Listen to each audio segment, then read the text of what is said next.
News 7 Tamil நேயர்களுக்கு வணக்கம். இன்றைய செய்தி நிகழ்ச்சிக்கு உங்களை அன்புடன் வரவேற்கிறோம்.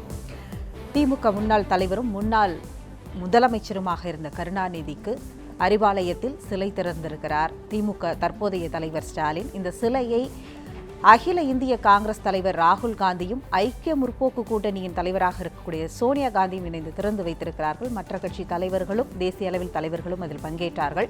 இந்த நிகழ்ச்சியில் பேசிய ஸ்டாலின் ராகுலை கூட்டணி கட்சிகள் பேச்சுவார்த்தை ஆரம்பிப்பதற்கு முன்பே பிரதமர் வேட்பாளராக முன்மொழிந்திருக்கிறார். அதே மேடையில் கடுமையாக பிரதமர் மோடியை விமர்சித்திருக்கிறார். இதுதான் இன்றைய செய்திக்கான பேசுபொருள். இது குறித்து கருத்துக்களை பகிர்ந்து கொள்வதற்காக பாஜகவிலிருந்து மூத்த தலைவர்கள் ஒருவரான KT ராகவன் நம்முடன் இணைந்திருக்கிறார். வரவேற்று நிகழ்ச்சியை தொடங்கலாம். வணக்கம் அவர். நேற்றைய மேடை உங்களை பொறுத்தவரை அது சந்தர்ப்பவாத கூட்டணி அப்படின்னு உங்கள் தலைவர் குறிப்பிட்டிருக்கிறார். நேற்றைய நிகழ்ச்சிகளை நீங்கள் முதல்ல எப்படி பார்க்குறீங்க? அந்த நேற்று நிகழ்ச்சி எதிர்பார்த்தது தான். இது திரு ஸ்டாலின் முதல் முறையாக இப்படி பேசுவதல்ல. திரு கருணாநிதியினுடைய வைர விழா கொண்டாட்டங்கள் அதுக்காக கூட்டத்தில் கூட அழைக்கப்பட்ட கூட்டத்தில் கூட மேடையில் இருக்கிற பல தலைவர்கள் முன்னிலையில் திரு கலைஞர் அவருடைய அந்த சாதனைகளையோ அவர் சட்டமன்றத்தில் ஆற்றிய பணிகளை பற்றி பேசுவதை விட்டுவிட்டு அவர் பேசின அரை மணி நேரத்தில் 25 நிமிடம் திரு மோடி அவர்களையும் பாரதிய ஜனதா கட்சியும் மட்டுமே விமர்சனம் செய்தார். 5 நிமிஷம்தான் மாநில அரசாங்கத்தை விமர்சனம் பண்ணார். நான் 5 நிமிஷம்னு சொல்கிறத நான் கவுண்ட் பண்ண அந்த நிகழ்ச்சி முழுக்கவே பார்த்தேன். நான் இது நேற்றுக்கு இந்த நிகழ்ச்சி நடக்கும்பொழுது இதை தான் செய்ய போகிறாருன்னு தெரிந்த விஷயந்தான்.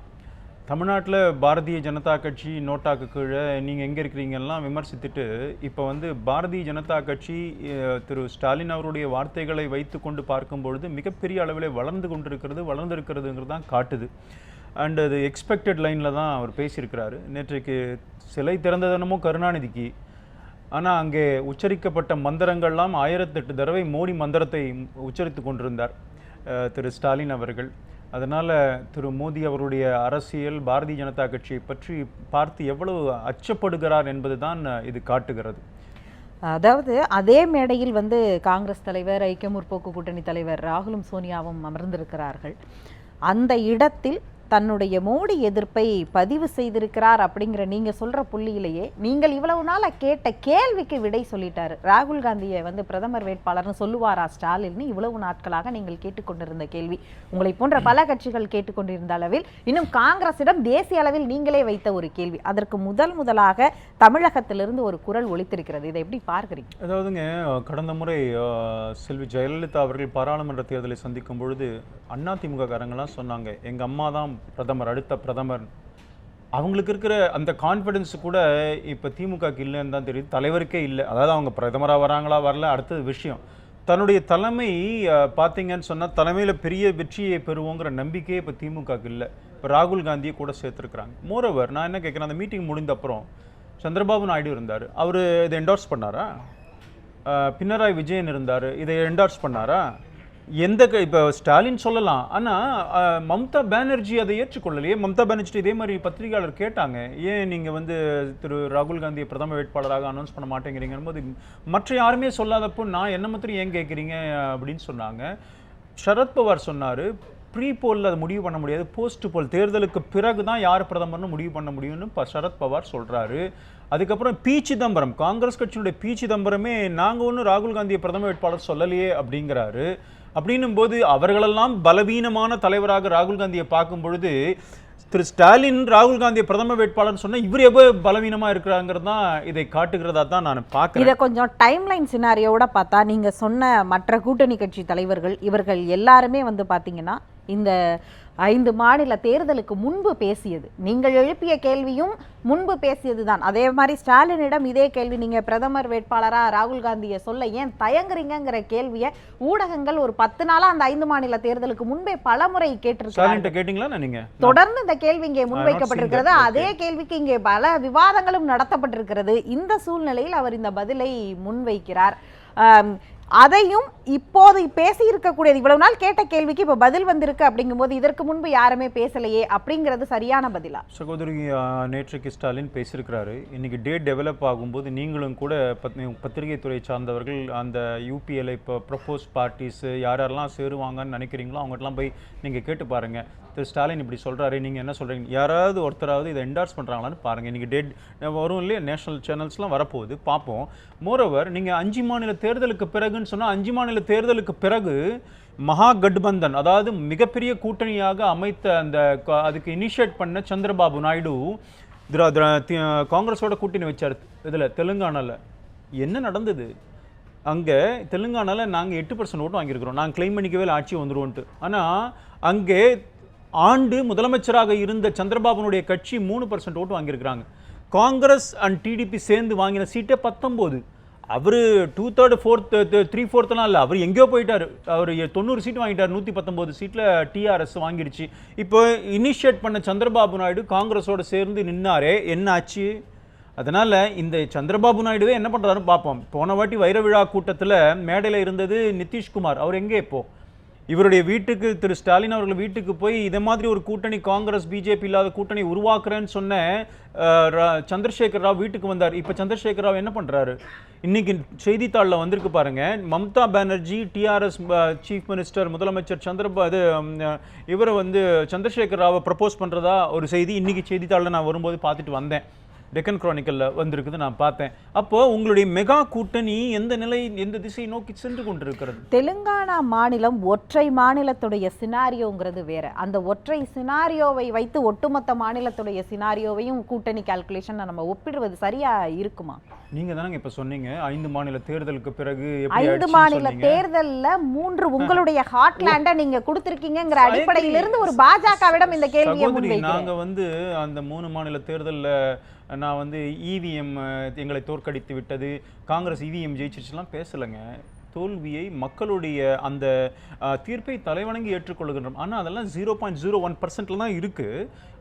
ஆல் செட் அண்ட் டன் நாங்கள் அதை ஏற்றுக்கொள்கின்றோம்.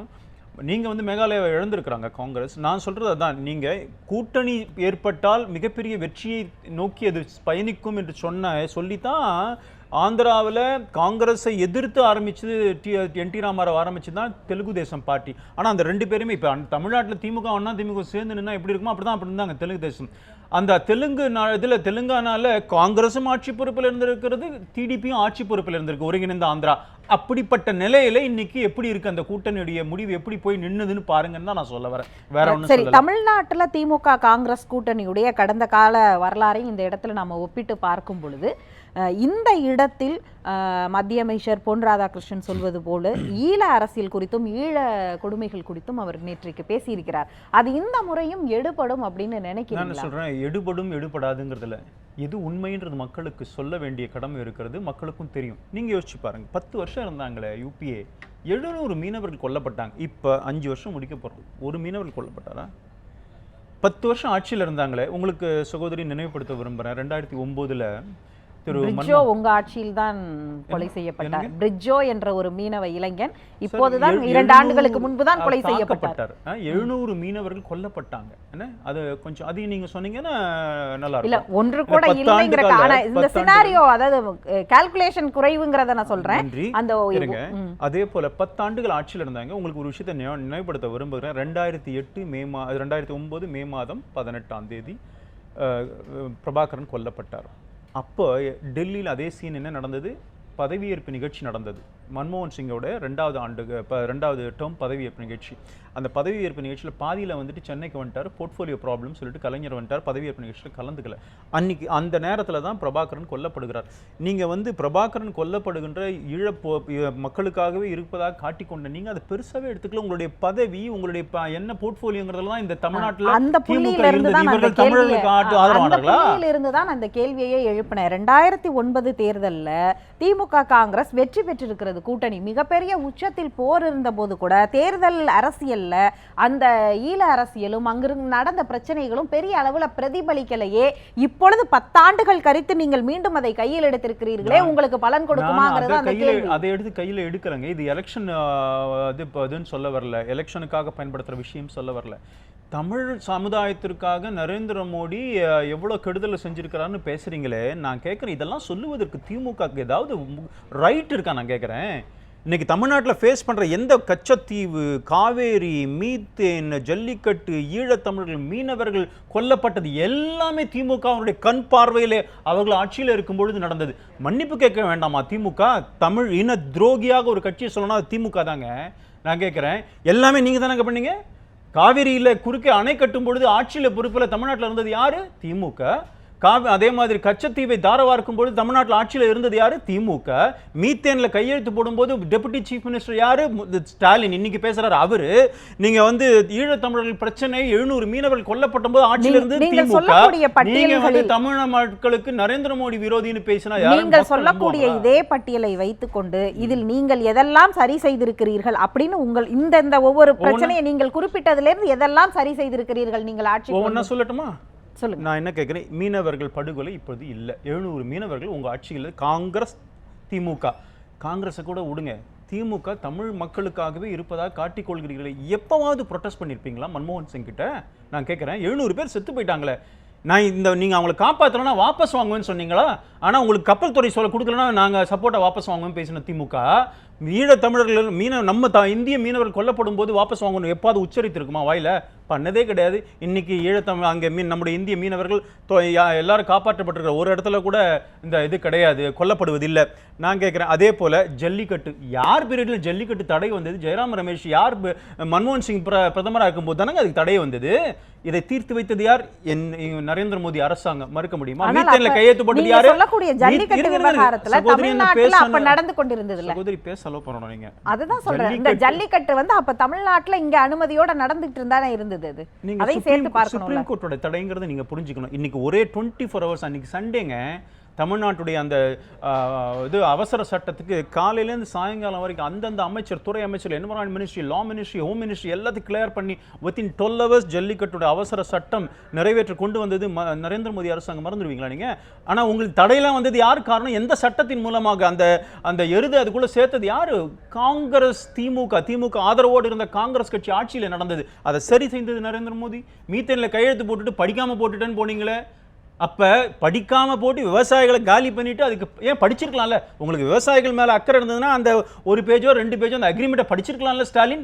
அவங்களுடைய செக்ரட்டரி யாராவது சொல்லியிருக்கலாம் இல்ல? படிக்காம கையெழுத்து போட்டு விவசாயிகளுடைய வாழ்வாதாரம் அவ்வளவு துச்சமா உங்களுக்கு?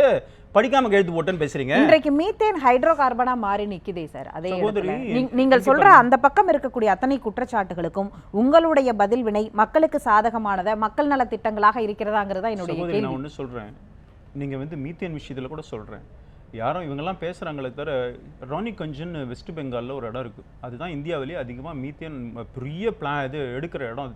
அது கொண்டு வந்தது கம்யூனிஸ்ட் ஆட்சியில் வெஸ்ட் பெங்காலில். நான் என்ன சொல்ல வரேன்னு சொன்னால், தமிழ்நாட்டில் 169 எண்ணெய் கிணறுகள் இருக்குது. புவனகிரியிலேருந்து ஆரம்பித்து ராமநாதபுரம் வரைக்கும் இருக்குது. இதெல்லாம் பல்லாண்டு காலமாக 30-40 வருஷமாக இருக்குது. நான் மீத்தேனை கூட சொல்கிறேன், ஹைட்ரோ கார்பன் எடுப்பது தப்புன்னு நான் சொல்ல வரல. நான் சொல்கிறது நெடுவாசல் கூட சொல்கிறேன். நெடுவாசலில் கூட கொண்டு வந்தது எப்போ இவங்களுடைய ஆட்சியில் கொண்டு வந்தாங்க. நான் என்ன சொல்கிறேன், அது சரி தப்புங்கிறதோட மொத்த பிளேமும் நரேந்திர மோடி அரசாங்கத்து மேலே போடுறீங்களே, அது என்ன நியாயம்? தமிழ்நாட்டில் 169 எண்ணெய் கிணறுகள் இன்று அளவும் செயல்பட்டு கொண்டிருக்கிறது. இது தவறுன்னு சொல்ல, இன்னும் இது நான் தப்புன்னு சொல்ல, எண்ணெய் கிணறு இருக்கிறது நான் தப்புன்னு சொல்ல மாட்டேன். இவங்களுடைய வாதங்கள் நான் ஏற்றுக்கொள்ளல. ஆனால் இந்த நெடுவாசலை கொண்டு வந்தது நரேந்திர மோடி அரசாங்கம்னு பொய் சொல்றீங்களே மக்கள் கிட்ட. 2006 நீங்க ஆட்சியில கொண்டு வந்துட்டு 169 எண்ணெய் கிணறு இருக்குது, அதெல்லாம் மக்கள்கிட்ட சொன்னீங்களா? அதனால நான் என்ன சொல்றேன், இன்னைக்கு தமிழ் இனத்துக்கு ஒரு விரோதின்னு ஏதாவது ஒரு கட்சி இருக்கும்னா அது திமுக தான். அதாவது இந்த இடத்துல நீங்க காங்கிரஸை விட்டுருங்க அப்படின்னு சொல்லிட்டு திமுக குறித்து பேச ஆரம்பிக்கிறீங்களா? உங்களுடைய நேர் எதிரி கல அரசியல் வந்து காங்கிரஸ் தான், வாக்கரசியலும் காங்கிரஸ் தான். ஆனால் அந்த இடத்தில் தான் திமுக வந்து காங்கிரஸ் தலைவர்களை வைத்துக்கொண்டு காங்கிரஸ் தலைவர்கள் பேசாததை நேற்றைக்கு மேடையில் ஸ்டாலின் பேசினார் அப்படிங்கிற புள்ளியிலிருந்து நீங்கள் திமுகவை எதிர்க்கிறீர்களா? நீங்களும் இல்ல சகோதரி, நான் என்ன சொல்றேன், நான் ஏன் காங்கிரஸை விட்டுடுன்னு சொன்னீங்கன்னா, காமன்வெல்த் மாநாட்டுக்கு போகக்கூடாது ஸ்ரீலங்காவுக்கு மன்மோகன் சிங்னு உங்களால பிரஷர் பண்ண முடியாது. என்ன சொன்னார் கலைஞர்? பிரைம் மினிஸ்டர் ஆஃபீஸில் இருக்கிற பிரதமர் இல்லை, பிரதமர் அலுவலகத்தில் இருக்கிற பியூன் கூட அங்கே போகக்கூடாதுன்னு சொன்னார். I just want to recollect that. அந்த ஸ்டேட்மெண்ட் அவர் கொடுத்தாரு. அப்படி உங்களால் பிரதமர் மன்மோகன் சிங் ஸ்ரீலங்காவுக்கு காமன்வெல்த் மாநாட்டில் பங்கேற்காமல் தடுக்க முடிந்த திராவிட முன்னேற்ற கழகம் ஏன் இந்திய மீனவர்கள், தமிழ் மீனவர்கள் 700 பேர் கொல்லப்படுவதை தடுக்க மனமில்லை? நீங்க பார்க்காம கையெழுத்து போட்டுட்டேன்னு விவசாயிகளுடைய வாழ்க்கையில எவ்வளவு சாதாரணமா கிள்ளிக்கறியா நினைச்சிருந்தாலும் தானே கையெழுத்து போட்டீங்க. ஒரு 2 பக்கம் உங்களால படிக்க முடியாதா? உங்களோட செக்ரட்டரி கூட்டி இது என்னங்க, இது சரியா தப்பான்னு கேட்க கூடாதா? நீங்களா தமிழ் இனத்துக்கு ஆதரவாளர்கள்? அதுதான் என்னோட கேள்வி. இந்த இடத்துல காங்கிரஸ் உங்களால பிரஷர் பண்ண முடிஞ்சது. ஒரு கப்பல் துறை கொடுக்கணுமா, எந்த துறை கொடுக்கணும்னு சொல்லி அங்கேருந்து ஸ்வாரிங் இல்லை, நீங்க வெளில வந்துட்டீங்க. அதுக்கப்புறம் பாசிஃபை பண்ணி உங்களெல்லாம் சமாதானப்படுத்தி கூட்டிட்டு போனாங்க. நீங்கள் நினைத்தால் சாதித்திருக்க முடியும். ஆனால் என்னுடைய தமிழ் இனம் அழிவதற்கு காரணமாக இருந்து விட்டு இன்னைக்கு தமிழுக்கு ஆதரவாக பேசுறீங்களே. ஸ்டாலின் நேற்று ஒரு பட்டியல் வாசிக்கிறார். இதெல்லாம் திமுக காங்கிரஸ் கூட்டணியில, ஐக்கிய முற்போக்கு கூட்டணியில தமிழகத்துக்கு பெற்ற பல திட்டங்களை குறிப்பிட்டு பேசுகிறார். ஆனால் திமுக காங்கிரஸ் கூட்டணியில கொண்டு வந்த திட்டம் மாதிரி தற்பொழுது பிரதமர் மோடி என்ன கொண்டு வந்திருக்கிறார்? தமிழக அரசு தமிழக மக்கள் எதிர்க்கக்கூடிய தமிழக மக்கள் எதிர்க்கும் திட்டங்களை எல்லாம் இங்கே செயல்படுத்துறாருன்னு ஒரு குற்றச்சாட்டை உங்க மேல வைக்கிறார். நேற்றைக்கு அமைச்சர் மாஃபாய் பாண்டியராஜன் கூட அதை பற்றி ஒரு ட்வீட் பண்ணியிருக்கிறாரு. இந்தியாவிலேயே முத்ரா லோன் தமிழகத்தில் தான் அதிகமாக அந்த எம்எஸ்எம்இ செக்டாருக்கும் இளைஞர்களை ஊக்குவிக்கின்ற முத்ரா கடன் திட்டம் வழங்கப்பட்டிருக்கிறது. எவ்வளோ தெரியுமா? 70,000 கோடி. தமிழ்நாடு இந்தியாவிலே 2வது. சரியா? அதுக்கப்புறம் ஸ்மார்ட் சிட்டிஸ், உத்தரப்பிரதேசம் பெரிய மாநிலம், அங்கே கூட இல்லை, இங்கே தான் அதிகமான ஸ்மார்ட் சிட்டிஸ். காஞ்சியும் வேளாங்கண்ணியும் புனித நகரமாக அறிவிக்கப்பட்டு பணம் கொடுக்கப்பட்டிருக்கு. காவேரி பிரச்சனையில் இத்தனை நாள் 2007 தீர்ப்பு வாங்கி உங்களால் ஆணையம் அமைக்க முடியல. ஆணையம் அமைத்திருக்கிறோம். ஒண்ணு. இன்னொன்னு, முல்லை பெரியாறுல ஆணையம் அமைக்கப்பட்டிருக்கிறது. உச்சநீதிமன்றத்துடைய பல்வேறு நெருக்கடிக்கு பிறகு அமைக்கப்பட்டிருக்கிறது. அதுவும் ஆணையமா வாரியமாங்கிறது இன்னும் சர்ச்சைக்குள்ளாகிறது. நான் என்ன சொல்றேன், இதெல்லாம் நீங்க ஏன் பண்ணலன்னு தான் நான் கேள்வி. சரிங்க, நான் பிஜேபி தமிழ்நாட்டில் யாருக்குமே ஆதரவான ஆள் இல்லை, தமிழர்களுக்கு நீங்களும் ஆதரவுன்னு சொல்லிவிட்டு 700 எங்க தமிழர்களை கொண்டுபிட்டீங்களே மீனவர்கள், இது என்ன நியாயம்? நான் கேட்குறேன், இங்கே உங்களை நம்பி உலகமே எங்களுக்காக ஒரு தலைவர் இருக்கிறார், கலைஞர் தமிழின தலைவர்னு நினைச்சாங்களே, அந்த தமிழின தலைவர் அந்த ஆட்சி செய்த என்ன ஈழத்தில் 1.5 லட்சம் தமிழர்கள் கொல்லப்படும் போது உங்களுடைய ஆட்சி மத்தியில் இருந்தது. அவங்க கிட்ட ப்ரெஷர் பண்ணியிருக்க முடியாதா? ஸ்ரீலங்காவை ப்ரெஷர் பண்ணியிருக்க முடியாதா? குட்டி நாடு தானங்க. அப்போ உங்களுக்கு அந்த திறமை இல்லைன்னு சொல்லிட்டு போங்க. நான் அதை தான் நான் சொல்ல வரேன். இன்னைக்கு நீங்கள் ஆட்சி பொறுப்பில் இருக்கும்போது கொண்டு வந்தேன்னு சொல்கிறீங்க. நீங்கள் கொண்டு வந்ததெல்லாம் இதுதான். மீத்தேன் இதெல்லாம் கொண்டு வந்தது. ஸ்டெரிலைட் யார் ஆட்சியில் வந்தது? காங்கிரஸ். அதுக்கு நான் எக்ஸிக்யூட்டிவ் டைரக்டராக இருந்தது யார்? பி சிதம்பரம். நாட்டு மக்களுக்கு தெரியாதுன்னு நினச்சிட்டு இருக்கீங்களா? அதெல்லாம் யாரை ஏமாத்துற விஷயம். அதுதான் நான் கேட்குறேன். நான் அவர்கள் கொண்டு வந்த இந்த திட்டங்கள்லாம் மக்களுக்கு விரோத திட்டம்னா நீங்க அதையெல்லாம் ஸ்டாப் பண்ணிட்டீங்களாங்கிற கேள்வியும் சேர்த்தே அந்த இடத்துல. நான் மக்களுக்கு விரோதம் இல்லைன்னா பேசல. நீங்க அரசியல் எங்களை குற்றம் சாட்டுகிறீர்கள். ஆமா, நாங்க எதெல்லாம் ஸ்டாப் பண்ணிருக்கீங்க. இப்ப மீனவர்கள் கொல்லப்படுவதில்லை. இலங்கையில இந்த பிரச்சனை இப்ப இல்ல, முன்னிருந்த பிரச்சனை இப்ப இல்ல. இலங்கையில அந்த ஜல்லிக்கட்டு போன வருஷம் நடக்க ஆரம்பிச்சிருச்சு. நீங்க ஜல்லிக்கட்டு தடை பண்ணீங்க. தமிழர்களுக்கு எதிரான உங்களுடைய நடவடிக்கையின் மூலமாக ஜல்லிக்கட்டு போன வருஷத்துல இருந்து போகுது. இப்ப இந்த பொங்கல்ல ஜல்லிக்கட்டு நல்லாவே சிறப்பாகவே நடக்கும். கான்ஸ்டன்டைன் ரவீந்திரன் தொலைபேசியில் தொடர்பில் வந்திருக்கிறார். அவரிடம் பேசலாம். வணக்கம் சார். அதாவது திமுக பல்வேறு கடந்த காங்கிரஸ் கூட்டணியில் இருந்தபோது பல்வேறு துரோகங்களை தமிழகத்துக்கு இழைத்திருக்கிறது. ஆனால் அதையெல்லாம் மறந்துவிட்டு இப்போது எங்களை குற்றம் சுமத்துகிறீர்கள்னு பல்வேறு பட்டியலை இங்க வாசிச்சாரு ராகவன். நீங்க அதை கேட்டிருப்பீங்கன்னு நினைக்கிறேன். உங்களுடைய பதில். அதாவது நண்பர் ராகவனுக்கு ஒரு விஷயத்தை தெளிவுபடுத்த விரும்புறேன். இலங்கை தமிழர் பிரச்சனை போர் நடந்த பொழுது ஒரு தமிழ் மாநிலத்தினுடைய தலைவராக நாங்கள் எடுக்க வேண்டிய நடவடிக்கைகளை எடுத்தோம். அது அவருக்கு தெரியாததல்ல. அன்றைக்கு இருந்த அகில உலக அரசியல் சூழலில் நாம் அதை தடுக்க முடியாமல் போனோமே தவிர நாம் எடுக்க வேண்டிய அனைத்து நடவடிக்கைகளையும் எடுத்தோம். சரி, ஒருவேளை அவர் சொல்லுவதை யதார்த்தமாகவே ஒத்துக்கொள்வோம், ஒரு வாதத்திற்கு ஒத்துக்கொள்வோம். எங்களால் தடுக்க முடியாமல் போனது. 2014 இருந்து 19 வரைக்கும் இலங்கை தமிழர்களுக்கு பாரதிய ஜனதா கட்சி அரசு என்ன செய்திருக்கிறது? நாங்கள் செய்ததை அவர் சொல்லுகிறார், நாங்கள் முடிந்ததை செய்தோம் என்று சொல்லுகிறோம். ஒருவேளை அவர் சொல்லுகிற வாதம் நியாயம் என்று எடுத்தால் கூட 2014க்கு பிறகு அங்கே தமிழர்கள் இன்னைக்கும் எப்படி வாழ்ந்து கொண்டிருக்கிறார்? அவர்களுக்கு இந்த அரசாங்கம் என்ன செய்திருக்கிறது? போரை நிறுத்துவதற்கு எங்களை கேட்கிற ராகவன் போன்ற நண்பர்களுக்கு கேட்கிறேன், ஆளுங்கட்சியாக மத்திய அரசில் நீங்கள் உட்கார்ந்து கொண்டு எங்களை கேள்வி கேட்கிறீர்களே, என்ன நியாயம்? ஒருவேளை எங்களால் அந்த காயம் பட்டிருக்கிறது என்றால் நீங்கள் அல்லவா மருந்து தடவி இருக்க வேண்டும். நான் கேட்கிறேன், மீனவர்களை பற்றி சகோதரர் ராகவன் ஒரு நிமிஷம் நான் முடிச்சிடறோமா? சகோதரர் ராகவன் சொல்றாரு, மீனவர்கள் நாங்க இருக்கும் போது இலங்கை தமிழர் பிரச்சனை இருந்து கொண்டே இருந்தது.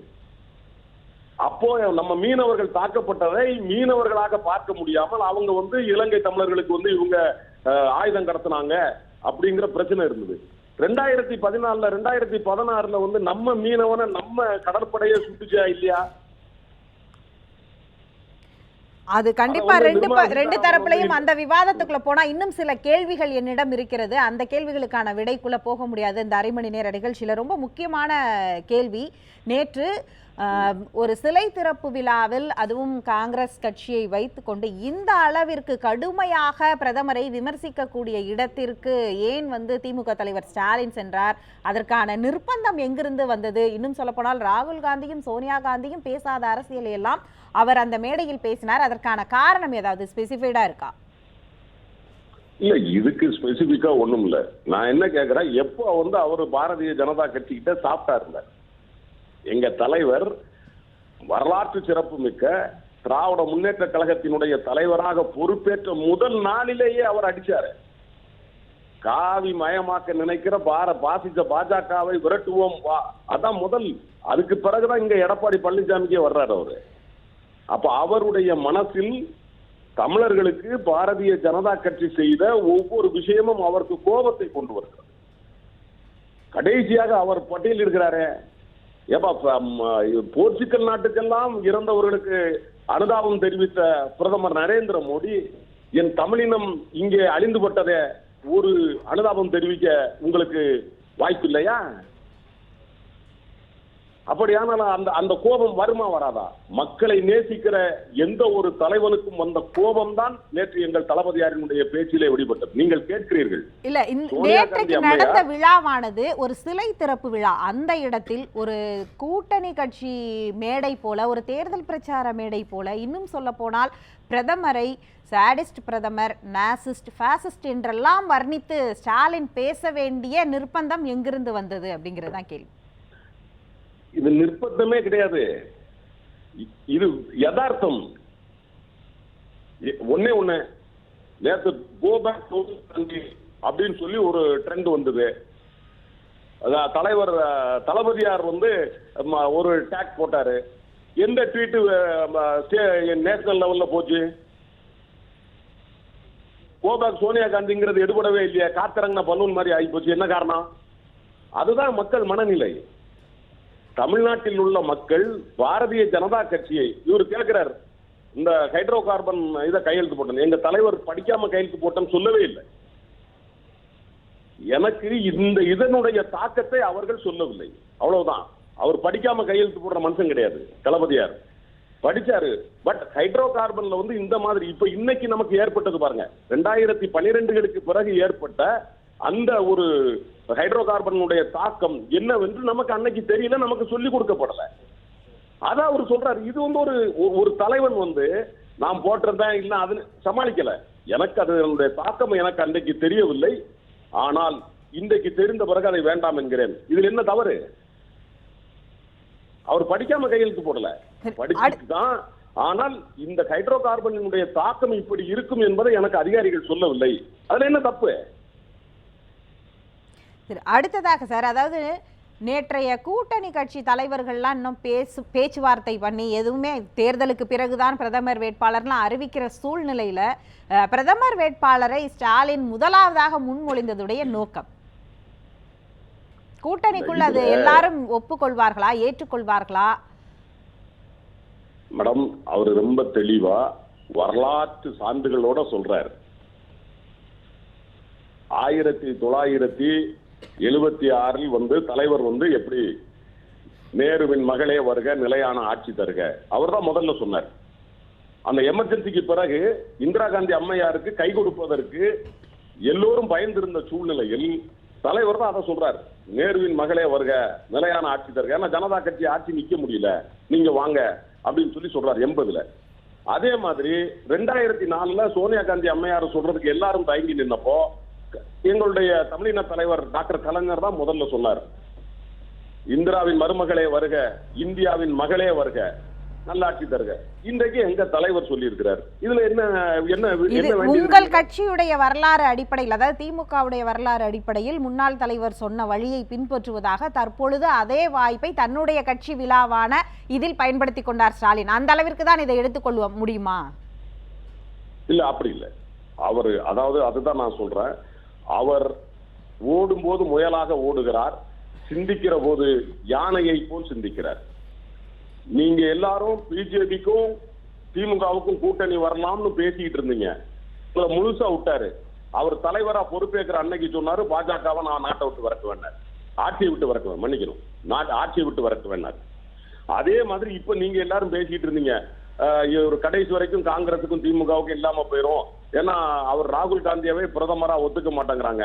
இன்னைக்கு திமுக ஒத்துக்கொண்டது. நான் கேட்கிறேன், சகோதரர் சந்திரபாபு நாயுடுவோ பினராயி விஜயன் என்பவர் கம்யூனிஸ்ட் இயக்கத்தினுடைய தலைவர். அவர் இப்பொழுது எதுவும் சொல்ல முடியாது. ஆனால் அவர் என்ன சொல்லியிருக்காரு, நாங்க ரெடி, ராகுல் காந்தி அவர்களை பிரதமராக ஒத்துக்கொள்வதற்கு நாங்கள் தயார், நான் மற்ற தலைவர்களையும் கேட்கிறேன் அப்படின்னு சொல்லியிருக்கிறாரு. வரட்டும். ஏன்னா யாராவது ஒரு ஆள் முதல்ல அதான் சொல்லுவாங்கல்ல. நேற்று பினராயி விஜயன் அது குறித்து எதுவும் பேசவே இல்லையே சார். இல்ல, அவங்க எல்லாரும் பேசி முடிச்சதுக்கு அப்புறம் தான் தலைவர் பேசினாங்க. உங்களுடைய அந்த 7 மணி முதல் 8 மணி வரை நடந்த அந்த விவாதத்தில் பேராசிரியர் அருணன் அவர்கள் இருந்தார்கள். பேராசிரியர் அருணன் அவர்கள் திமுகவினுடைய கருத்தை அவர் சொல்லி இருக்கிறார். நாங்கள் கம்யூனிஸ்ட் நாங்க அலசி ஆராய்ந்து சொல்ல முடியும். சரி, அப்ப பரிசீலனைக்கு பிறகு அதனை நாம் எடுத்துக்கொள்ளலாம். இப்போது உங்கள் கட்சி விழா மேடையில் நீங்கள் உங்கள் கருத்தை பதிவு செய்திருக்கிறீர்கள், அப்படித்தான் அதை எடுத்துக்கொள்ளணும் இல்லையா? நான் சொல்லுகிறேன், இது எங்கள் கட்சியினுடைய தலைவர் அதை சொல்லி இருக்கிறார். ஆனால் இதை நடைமுறைப்படுத்த முடியும், இதை எல்லோரும் ஒத்துக்கொள்ள வைக்க முடியும் என்கிற சமீட்சை இல்லாமல் எங்கள் தலைவர் அதை செய்திருக்க மாட்டார். எனவே அவர் முன்மொழிந்ததை ஏனைய கட்சிகளும் வழிமொழியும். சொல்லுகிறேன், 2019 ராகுல் காந்தி பிரதமர் வேட்பாளராக முன்னிறுத்தப்படுவார். ஆனால் பிரதமர் நரேந்திர மோடி பிரதமர் வேட்பாளராகவே இருக்க மாட்டார் என்பதுதான் அவங்க முடிவு பண்ணிப்பாங்க சார். அந்த கூட்டணி கட்சிக்கான வேட்பாளரை நீங்களே தேர்வு செஞ்சா எப்படி? கூட்டணி கட்சியை பத்தி யார் பிரதமர்னு பார்க்கலாம் சார். அவங்க அதுக்கு என்ன பதில் சொல்கிறார்கள் என்று பார்க்கலாம். நிகழ்ச்சியில் பங்கேற்று உங்களுடைய கருத்துக்களை பகிர்ந்து கொண்டதற்கு மிக்க நன்றி. கூட்டணி கட்சி அல்லாத உங்கள் கட்சியுடைய வேட்பாளரை கூட அவங்களே சொல்றாங்க. உண்மையா சார் அது பிரதமர் வேட்பாளராக? ஒரே ஒரு விஷயத்துக்கு மாத்திரம் பதில் சொல்றேன். ஏன்னா நேத்தி கூட திரு ஸ்டாலின் சொல்லியிருக்கிறாரு பிரதமர் இந்த புயலை பத்தி எதுவும் சொல்லலன்ட்டு. திரு ஸ்டாலின் அவர்கள் சோஷியல் மீடியாவில் ஆக்டிவா தான் இருக்கிறார், பார்த்துருக்கிறேன். அது November 16 அன்னைக்கே prime minister spoke to the Chief Minister of Tamil Nadu, Mr. Edappadi Panichami, regarding the situation arising due to cyclone conditions in the state, assured all possible help ன்னு சொல்லிட்டு, my thoughts are with the families of those who lost their lives due to cyclonic condition in part of Tamil Nadu. I pray for the quick recovery of those injured. இந்த மாதிரி பிரதமர் அன்னைக்கே முதலமைச்சர்கிட்ட பேசி எல்லா ஹெல்ப்பும் செய்யறேன். இது November 16 அன்னைக்கு அன்னைக்கே பேசியிருக்கிறாரு. அதனால திரு ஸ்டாலின் அவர்கள் தவறான தகவலை கொடுக்குறாரு. இது வரைக்கும் தமிழ்நாட்டில் நடந்த எந்த புயலுக்குமே மன்மோகன் சிங் பிரதமராக இருக்கும்போது வந்ததே இல்லை. 2014 நடந்ததுக்கு அடுத்து 24 மணி நேரம் 12 மணி நேரத்தில் பிரைம் மினிஸ்டர் இங்க இருந்தார். அதனால நீ அவர் சொல்லுங்க, மன்மோகன் சிங் எப்பாதீங்க அந்த மாதிரி புயல் பாதிக்கப்பட்டது அவங்க வந்தாங்க வரலங்கிற குற்றச்சாட்டுகளை மக்கள் பார்வையில புரிஞ்சுதான், சரி மக்கள் புரிந்துதான் உங்களை ஆட்சியில் வைத்திருக்கிறார்கள். அப்ப கஜா புயல் பாதிக்கப்பட்ட பகுதிக்கு நீங்கள் வந்தீங்களாங்கிற கேள்வி மீண்டும் மீண்டும் அவங்க அதை செய்யல, அவங்க செஞ்சாங்களான்னு கேட்கறதுலயே 4 வருஷத்துக்கு நல்லா இருக்கு. நீங்க சொல்றது நேத்து குற்றம் சாட்டினா அதுக்கு நான் பதில் சொல்ல வேண்டாமா? நேற்றுக்கு பிரதமரை ஸ்டாலின் குற்றம் சாட்டுறாரு, அதுக்கு பதில் சொல்லாம பிரதமர் வந்தாருங்கறத சொல்லிட்டு நீங்க சுட்டி காண்பிக்கலாம் இல்லையா? அரசியலுக்காக பொன் ராதாகிருஷ்ணன், நிர்மலா சீதாராமன், பாதுகாப்புத்துறை அமைச்சர், ஒரு டீம் சென்ட்ரல் டீம், அதுக்கப்புறம் கோகனட் போர்டோட சேர்மன், சென்ட்ரல் டீம் அத்தனையும் வந்திருக்கு. உடனடியாக கரிசன் கொடுக்கப்பட்டிருக்கு. என்னெல்லாம் தேவையோ அங்கே நான் கூட இருந்த பாதுகாப்புத்துறை அமைச்சரோட எல்லா மாநில அமைச்சர்களோடு என்னென்னலாம் கேட்கணுமோ அப்பப்போ உடனே அங்கே கொடுக்கப்பட்டிருக்கிறது. அதனால இது தவறான தகவல் சொல்ல வேண்டாம். நீங்க ஒரு கேள்வி கேட்டீங்க, என்ன கேட்டீங்க? இப்ப அதான் நீங்கள் சொல்றீங்க இல்லையா, அவங்க இதை செஞ்சாங்க அதை செஞ்சாங்க. அது நான் ஆன்சர் பண்ணிட்டேன். இப்ப கடைசி ஒரு கேள்வி கேட்டீங்க நீங்க. இப்ப பிரதமர் வேட்பாளரா உங்க கட்சியில நிறுத்த மாட்டாங்க மோடி, அது அவங்களுடைய ஏசியம். நான் என்ன சொல்றேன், முதல்ல இன்னைக்கு ராகுல் காந்தி இவர் சொல்லியிருக்கிறாருல, யார் டேக்கர்ஸ் இருக்காங்களா அந்த கூட்டணியில் பார்ப்போம். நீங்க மெகா கூட்டணி மகா கட்பந்தன் சொன்னீங்கல்ல, இங்கேருந்து இவர் குமாரசாமியை நீங்க கூப்பிடவே இல்லை, முதலமைச்சர் அவரை கூப்பிடல, மம்தா பானர்ஜி கூப்பிடல, சந்திரசேகர் ராவ் உங்க கூட வரதா தெரியல. 3 முதலமைச்சரை வச்சுட்டு மகா கூட்டணின்னு நீங்க பேசுறீங்க. அந்த கூட்டணியில எல்லாரும் ஏத்துக்கிறாங்களான்னு முதல்ல பார்ப்போம். எங்களை பொறுத்த வரைக்கும் ராகுல் காந்தி காங்கிரஸ் கட்சியினுடைய அல்லது அந்த யூபிஏயோட பிரதம வேட்பாளராக அறிவிக்கப்பட்டிருக்கிறார் என்று சொன்னால் அதை விட சந்தோஷப்படுறவங்க நான் யாருமே இருக்க முடியாது. ராகுல் காந்தியா நரேந்திர மோடியா அப்படின்னு இந்த நாட்டு மக்கள் முன்னாடி தேர்தல் களத்தில் போனோம்னு சொன்னா எங்களுக்கு ரொம்ப ஈஸியா இருக்கும். அதனால ராகுல் காந்தி பிரதம வேட்பாளர்னு திராவிட முன்னேற்ற கழகம் சொல்லி இந்த 5 மாநில தேர்தல் அப்படிதான் சகோதரி semi-final, inter final, quarter final நீங்க கொடுக்குற பட்ட நீங்க குஜராத்துக்கும் அப்படிதான் சொன்னீங்க இதுதான் செமிஃபைனல் அப்படின்னீங்க. பீகார் வரும்போது செமிஃபைனல், உத்தரப்பிரதேஷ் வரும்போது செமிஃபைனல் நீங்க. அதனால இப்ப சொல்லப்படுவது வந்து அடுத்த தேர்தல் வரப்போகுது 2019 தேர்தல் அடுத்து தானே வரப்போகுது. அப்ப இத தானே சொல்லுவாங்க. இப்ப நான் சொல்றேன் உங்களுக்கு ஒரு இதே மாதிரி 2003ல இந்த 3 மாநில தேர்தல் வந்தது. மத்திய பிரதேஷ், சத்தீஸ்கர், ராஜஸ்தான் வந்தது. நாங்க ஜெயிச்சிட்டோம். அப்போ 2004 பார்லிமெண்ட், அதுக்கப்புறம் 6 மாசம் கழிச்சு வந்தது. நாங்க தோத்துட்டோம் பார்லிமெண்ட் எலெக்ஷன்ல, தெரியுமா? அதனால இப்போ அவங்க ஜெயிச்சிருக்காங்க, ஒன்றும் பிரச்சனை இல்லை. அதனால நீங்க வரலாறு பார்த்தீங்கன்னா, தேர்தல் வரலாறுலாம் பார்த்தீங்கன்னா அதை அப்படியே அப்ளை பண்ணீங்கன்னா இதுக்கும் அப்ளை பண்ணுங்க. 2003ல நாங்க ஜெயிச்சோம், பார்லிமெண்ட்ல தோத்துட்டோம். 2009 2014 நீங்க ஜெயிச்சிருக்கீங்க, அப்ப மாறிச்சு இல்ல சார். நான் அத சொல்லல. நீங்க இத செமிஃபைனல் இந்த 3 மாநில தேர்தல் வெற்றியை பத்தி பேசுறீங்க. அப்படியே கொண்டு வரேன். இதே சினாரியோ 2003ல நடந்தது. இதே மாதிரி பிஜேபி ஜெயிச்சது. நாங்க மத்தியிலயும் ஆட்சியில் இருந்தோம். 2004ல தேர்தல்ல பார்லிமெண்ட் தேர்தல்ல நாங்க தோத்துட்டோம். அதனால இப்போ இவங்க ஜெயிக்கிறத வச்சு நீங்க சந்தோஷப்படுவீங்க, அதுதான் ரிஃப்ளெக்ட் ஆகும் 2019 பார்லிமெண்ட் எலெக்ஷன் நினைச்சீங்கன்னா முதல்ல அதுக்கு ஒரு இது இருக்கு, உதாரணம் இருக்கு. அப்படி நடக்கல. அப்ப ஓகேவா? உங்க செமிஃபைனல், அந்த செமிஃபைனல் ஜெயிச்சனாங்க, ஃபைனல்ல ஜெயிக்கல. நீங்க வந்து ஒரு 10 வருஷத்துக்கு பின்னாடி ஒரு எலெக்ஷன் ரிசல்ட்டை வச்சு தான் டிஃபெண்ட் பண்றீங்களே தவிர நாங்க இப்படி இருக்கோம், நாங்க இதை செஞ்சிருக்கோம், எங்களுடைய இன்னும் பிரதமர் மோடியுடைய அலை இன்னும் இருந்து கொண்டே இருக்கிறது, அந்த மாதிரியான டிஃபென்ஸ் நீங்க போகவே இல்லை. இப்ப மகாராஷ்டிரால நடந்த உள்ளாட்சி தேர்தல் நாங்க தான் ஜெயிச்சிருக்கோம். அஸ்ஸாம் மேசிவ் விக்டரி 2-3 நாளைக்கு முன்னாடி. அதெல்லாம் உங்க கண்ணுல ஏன் பட மாட்டேங்குதுன்னு எனக்கு புரியல. நான் என்ன சொல்றேன், வெற்றி கொண்டாடட்டும், நான் வேண்டான்னு சொல்ல. அவங்க வெற்றி பெற்றிருக்கிறார்கள். ஆனா அது அங்க வெற்றி பெற்றுட்டாங்க, பார்லிமெண்ட்ல ஜெயிச்சிருவாங்க நீங்க சொன்னீங்கன்னா இதே மாதிரி வெற்றி ஒரு வாட்டி நடந்தது. நீங்க என்ன அவங்க கிளைம் பண்ணிப்பாங்கன்னு சொன்னா அவங்களுக்கு இதே உதாரணத்தை கூட, இதே 3 ஸ்டேட் உதாரணத்தை தான் நான் சொல்றேன். 2003ல நடந்தது, 2004 பார்லிமெண்ட்ல என்ன நடந்ததுன்னு சொல்றேன். ஒரு 3ல தேர்தல ஜெயிச்சிட்டீங்கன்னு சொன்னா ஜெயிச்சிடுவீங்க, அது தொடர்ச்சி இருக்கும்னா எங்களுக்கு அது இல்ல. in fact we were confident. நாம ஜெயிச்சிட்டோம், பார்லிமெண்ட் எலெக்ஷன் ஜெயிச்சிரோம்னு நினைச்சோம், ஆனா தோத்துட்டோம். அப்ப நாங்க அதை கொஞ்சம் ஞாபகம் வச்சுக்கணும். அவங்க எல்லாம் நிகழ்ச்சியில் பங்கேற்று உங்களுடைய கருத்துக்களை பகிர்ந்து கொண்டதற்கு மிக்க நன்றி. மற்றொரு நிகழ்ச்சியில் சந்திக்கலாம். நன்றி, வணக்கம்.